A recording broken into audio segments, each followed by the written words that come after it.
የደቡብ ኢትዮጵያ ክልል ምክር ቤት ዋና አፈ ጉባኤ አቶ አለማየሁ ባውዲ እንደገለጹት ችግኝ መትከል ዛፍ መትከል ብቻ ሳይሆን የሀገርን ኢኮኖሚ የሚያበለጽጉ የምግብ ዋስትናን የሚያረጋግጡና የሥራ ዕድልን የሚያረጋግጡ ተግባራት የሚከናወንበት ሁኔታ መሆኑን አስረድተዋል። አንድ ዛፍ ዝርያ ላይ ያተኮረ ሳይሆን የሀገራችን ኢኮኖሚ የሚያበለጽጉ ካሽ ክሮፕ የሆኑ ምርቶችንም ጭምር የምንተክልበት ፍራፍሬና መሰል ለዜጎች የምግብ ዋስትናን የሚሸፍኑ ዛፎችን የምንተክልበት ሀገር በቀል የሆኑ አካባቢውን አረንጓዴ ሊያደርጉ የሚችሉ የአካባቢው የአየር ንብረት ሚዛን ሊጠብቁ የሚችሉ ዛፎችን የምንተክልበት መርሃ ግብር ነው ማለት ነው። ይሄ ከፋይዳው አኳያ የተራቆቱ ዳገታማና ተዳፋታማ የሆኑ ቦታዎች እየለሙ ወጣቶችና ስራ አጦች ስራ የሚያገኙበት ስራ ዕድል የሚፈጠርበት ማዕከል እንዲሆኑና በሂደቱ ደግሞ ለምለም እንዲሆኑ ይፈልጋል።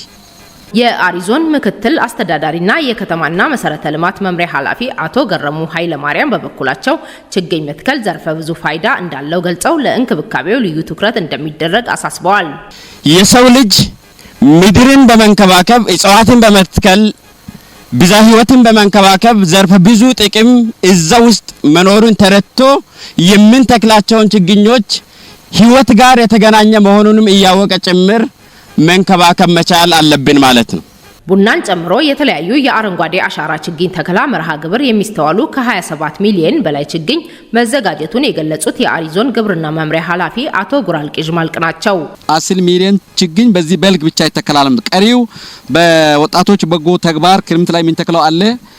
ሌላው ደግሞ በመደበኛው ይተከላል ማለት ነው። ስለዚህ በዚህ አመት የ27 ሚሊዮን ችግኝ ተከላለን ብለን ግብ ጥለን ሄደን ያለው እስካሁን ድረስ የተዘጋጀ ችግኝ ከ21 ሚሊዮን በላይ ነው ችግኝ የተዘጋጀው ማለት ይሄ ቡናን ጨምሮ ነው።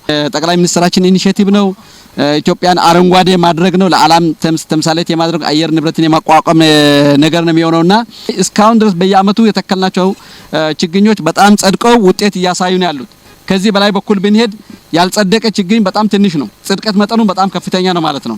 ችግኝ መትከል የለመለመች ኢትዮጵያን ለትውልድ ለማስረከብና ዘርፈ ብዙ ጠቀሜታ ስላለው ኃላፊነታቸውን እንደሚወጡ በተከላ መርሃ ግብር የተሳተፉ ነዋሪዎች ገልጸዋል። አገራችን እንዳይራቀት ድርቅ እንዳያስከትል መሬት መንሸራሸሮች ከዚህ በኋላ እንዳይቀጥሉ ለራሳችን ለልጆቻችን ለአካባቢ ለትውልድ እጽዋት አረንጓዴ አሻራ እያሳረፈን እየተከለን እንገኛለን። እንተክለውን ደን ያው ያንከባከበን በጠቅላይ ሚኒስትሩ የተጀመረው የደን ተከላ አገራችን ከዚህ በፊት የተራቀተን አገር ለምነትን ወደዚህ የመለሰን ያለበት ጉዳይ ላይ ነው ያለነው።